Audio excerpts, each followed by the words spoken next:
Gago, gata yan. Oh, gata oh.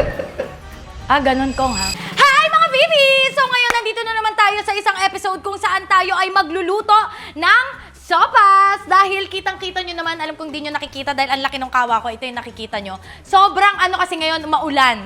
So ito ang perfect na pagkain tuwing tag-ulan para sa aking mga anak at dito sa bahay. So kung nakikita nyo, napakalaki. Bakit? Ang dami namin sa bahay. Kami ay... Basta marami kami dito sa bahay. So, yung ganito karaming lulutuin ko, pasok na pasok na pasok. Okay, let's go. Mag-start na tayo. Mainit na to. So, maglalagay tayo ng oil. Painitin lang natin yan kasing init ng ulo ko. Kasi kanina pa maulan. As in, kanina pa maulan. And alam nyo naman, kapag maulan, ito yung masarap lantakan, sopas. Mabilis lang to gawin dahil ito nga ay sopas. So fast.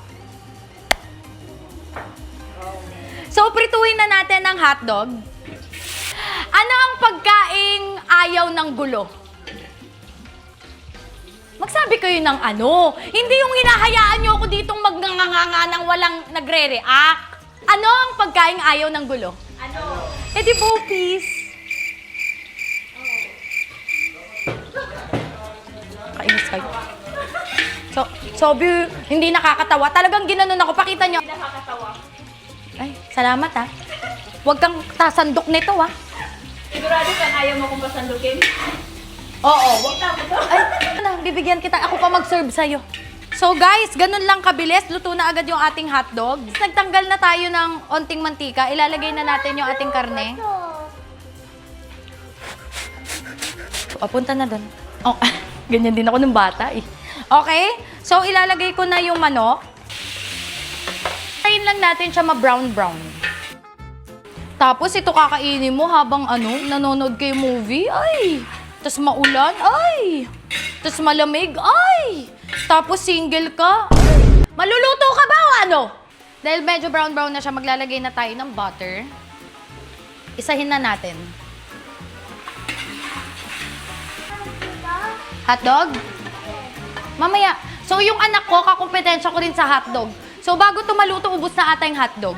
Mami, 3 na ako eh. 3 ka na, kaya? 4 ka na, so 4 hotdog. Okay, 1, 2, 3. Tapos yung kinain mo kanina. Go! So, guys, maglalagay na tayo ng sibuyas and bawang. Habang ginigisa natin yan, maglalagay na tayo ng chicken cubes. Ha? Mamaya na naghintay mo tong sopas kasi mabilis lang to, kaya nga sopas. Ganito. Please, Mami. Diyos ko, kalaban ko talaga siya dun sa hotdog. Ganyan din ako nung bata eh. Yung kasagsagan ng aligaga kang may ginagawa ka, manghihingi. So para tumigil, bibigyan mo na lang. Okay? So next, maglalagay na tayo ng tubig. Wilkins, baka naman. So, habang hinihintay natin tong kumulo, maglalagay na tayo ng pepper, patis. Titikman na lang natin to mamaya kung may kulang pa. So, gusto nila lagyan pa daw ng sabaw, nagmamamaro sila. May mga nagsasabi pa ng 12 to 15, binigyan pa ako ng scientific measurement.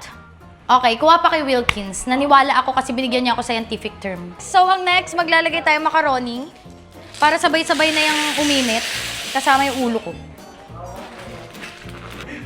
Tuwing nagluluto ako dito, kakapiranggot.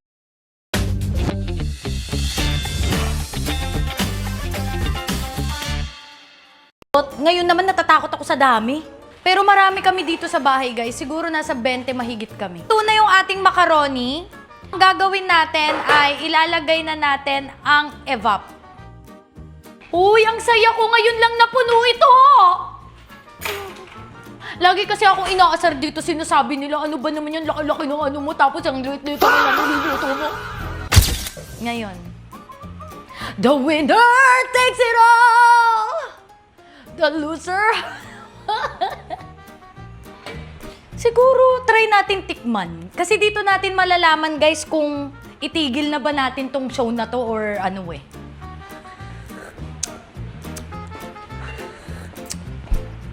Walang lasa. Hindi, ang laki niya kasi. Kulang yung lasa. Wait. Kasi ilang litrong tubig nilagay natin dito, Day? 7 ang isa. 7 yung isa. Yung isa, nakalahati. So, hayaan na lang natin. Uy, alam mo, naglalaro sila. Naririnig ko habang nagluluto ako. Fantasy ko to yung habang nagluluto ako. Pagod na pagod ako magluto. Naririnig ko naglalaro yung pamilya ko dyan. Tapos hinihintay nila yung luto ko. Tapos ang happy-happy. Daming inaano, wala kang lasa yung niluto.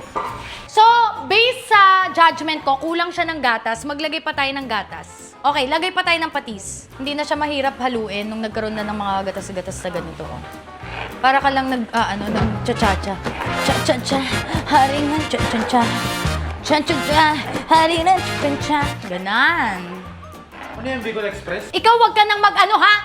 Kaya tanong ko lang, ano ako magtanong? titigim mo.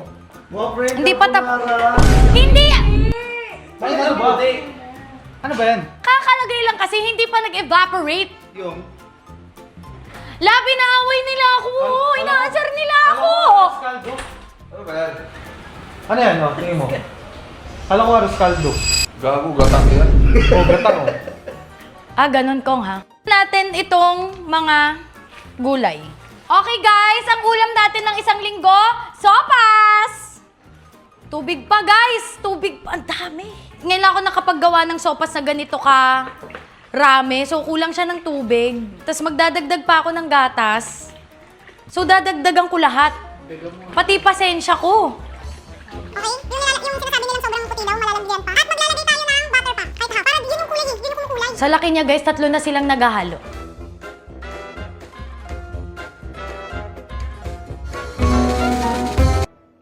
So mga bibis, tikman na natin!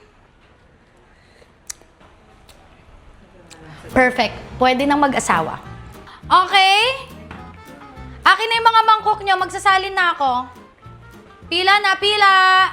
Hoy, ikaw ang nang asar. Bawal ka dito. Friend, ang sinabi ko nga dyan, friend. Sa dami ng gatas niya, friend. Sabi niya Next! aros kaldo daw. Naalala ko yun. Sabi mo arroz caldo, di ba? Isang hibla ng karot lang. Kuya to, tapos kikidlat ko. Okay, kay Tokyo daw and kay Kidlat. Okay po. Gusto mo po ng egg? Okay po. Yung magandang taste. Sarap naman. 4. Kiss pa daw sabi ni Kidlat.